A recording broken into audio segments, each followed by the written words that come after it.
So today, or yesterday by the time you watch this, Sony just announced the A6400. Very interesting camera that really no one knew was coming. So I just want to talk about some of its features and why it might be a good camera to pick up. So the A6400, definitely not a camera that anyone was expecting.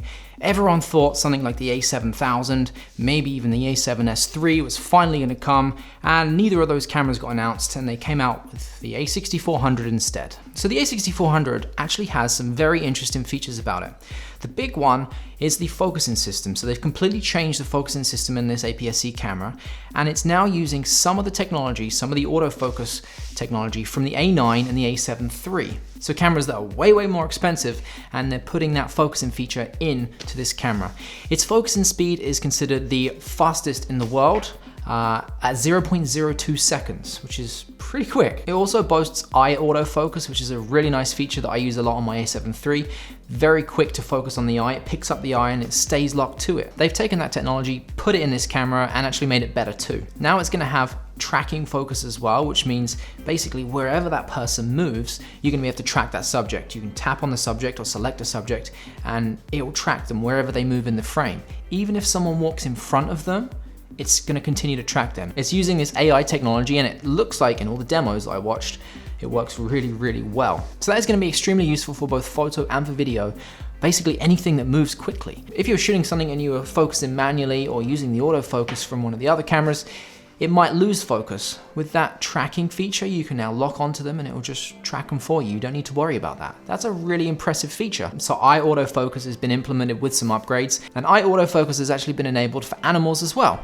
So now you can take as many pictures as you want of your dogs and make sure that their eyes are always in focus. Now here is a really big one that they've implemented into this camera: no recording limit. Previously on Sony cameras, if you were recording video, like I do myself, you could record 29 minutes, and once it hits 30 minutes, it stops, that's it.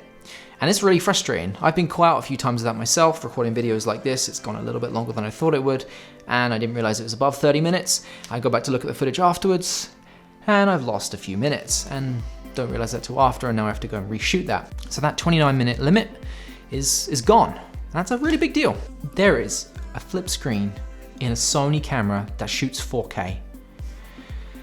Finally.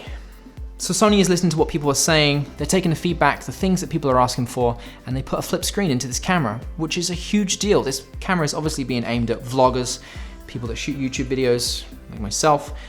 A flip screen is a really useful feature to have. Right now, you can't see it here, but I'm using a monitor. Every time I want to set up with this camera and make a video like this, I have to use a monitor. Sometimes it can be frustrating. You can't quickly turn your camera on and start filming because you don't know if you're in frame. Thank you, Sony. Now let's just hope that they put it in the A7S III, the A7 IV, and all other Sony cameras moving forwards. Keep that flip screen, please. This camera has a mic input, meaning if you want to do video work, which this is clearly aimed at, with a flip screen and a mic input, you have most of what you need. The last camera that had a flip screen was the A5100, and that did not have a mic input in it. 5 years Sony has waited before they put in a flip screen. 5 years, that's a long time. Interval shooting has been added, meaning that if you want to do any form of time lapses, astrophotography, anything like that, no apps in the camera, you don't need to use an intravolometer anymore, which plugs into the camera and lets you set timers and things like that. You don't need to do that. It's now a feature built into the camera, which you can do. You can set your frame rates. That's a really useful feature. I can see a lot of people using it. It's a thing people kind of asked where is in the A7 III. They removed access to the Sony App Store, and that was how you accessed and did time lapses before, and now you couldn't do it. So big thing. A lot of people are going to use that feature. The flip screen is also a touch screen, which is really nice. If you want to hold it up and vlog and touch on a different part to focus on that part, you can do that. You can also use the subject tracking to click on what you want to track, and then it will track that too. The new autofocus tracking is going to work really well hand in hand together and be a really useful feature. Dust and moisture resistant. Does that mean it's weather sealed? I don't know, your guess is as good as mine, but at least it's resistant to it. That means you definitely can't go swimming with it, but it probably means you could be outside in the rain, in the snow, and it probably will be fine. 4K video is a huge thing. It's not 60 frames a second, but this isn't the A7000. This is the A6400.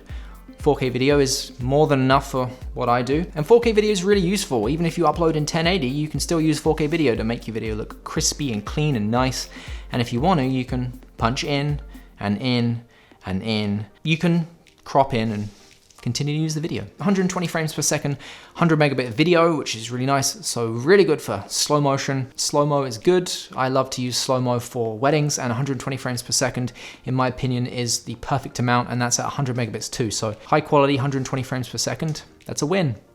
If you like to color grade, you have S-Log, you have your picture profiles, you can change all those, you can shoot in whatever you want, shoot flat, color grade it, if that's your thing. I don't really care for that too much, so I don't need to use that, but if you like to do that, it's there. And of course the camera is 24 megapixels as well, 11 frames per second, or if you want to shoot in silent shutter, which basically means that you're not making any noise when you take a picture. Really useful for weddings or quiet environments, events where you need to be silent. Shh.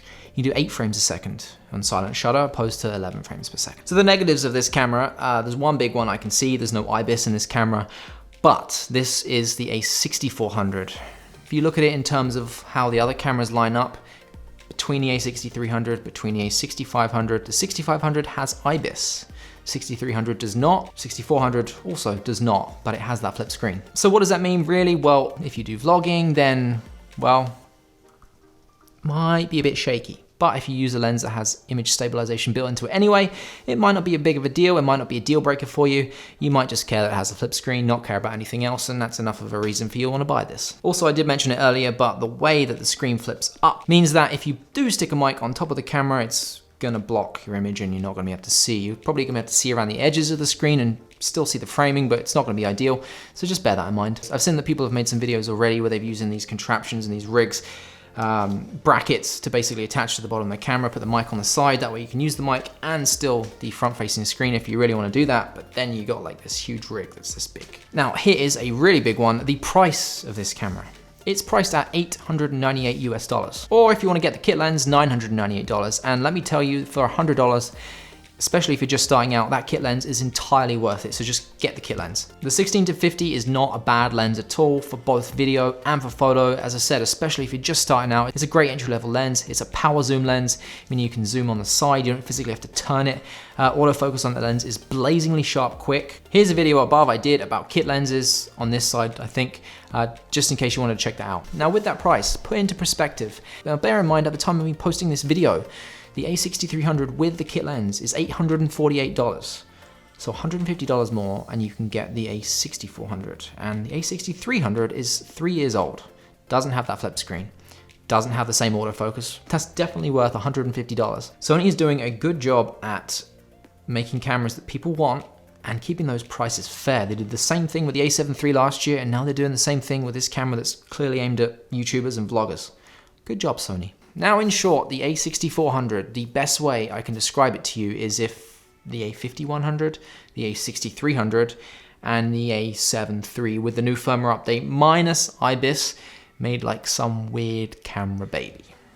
That's pretty much what this camera is. I haven't decided if I'm going to get this camera or not. I am looking at replacing my A6300. Does the flip screen tempt me? Yes, hugely. For a B camera, for weddings, and B camera for these kinds of videos, don't need to slap a monitor on it. I can flip the screen up.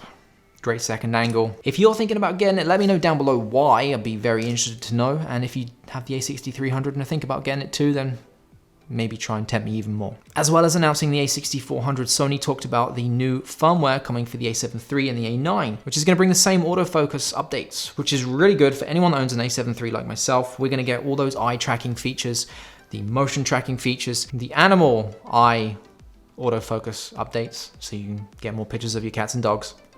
Sharp, nice sharp eyes. You can now track those. That's a weird feature for them to add. It's very targeted, mostly at wildlife photographers and pet owners.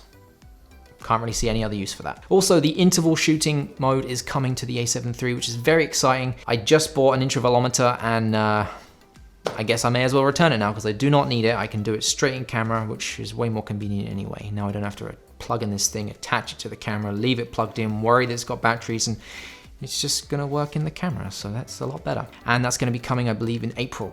So that was the A6400, the features it's gonna have. It's coming February. Good start for 2019. A flip screen is a real good way to start. for Sony's first camera of this year, and I hope, please, I really hope that they just continue that with all the other Sony cameras that come out this year and even in the future. So there we go. Maybe you took something away from this, maybe you don't, maybe you're fed up of hearing me talk. I'll let you go. See you later.